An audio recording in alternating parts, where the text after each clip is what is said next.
please like and subscribe to our channel. Leave your questions and feedback in the comments section. Enjoy the video.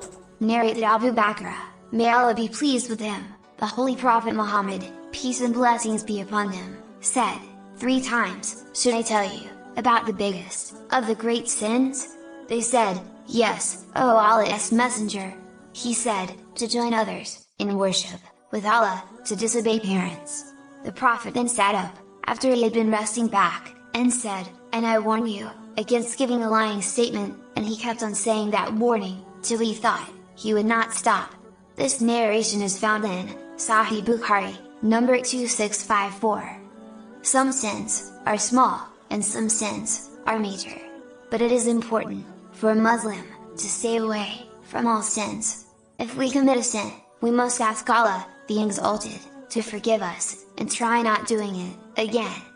The biggest sin is to accept anything as God, except Allah, the Exalted.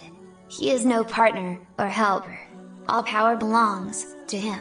He created everything in the universe Himself, so we only believe in Him as God.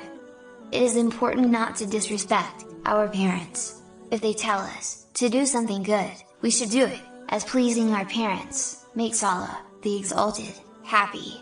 Our parents care about us more than other people, so we should listen to them, and try our best to make them happy.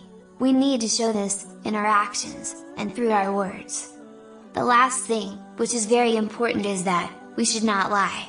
Lying is wrong, even if it is a small lie, or if we are joking. It is especially bad when someone asks us what happened, and we lie.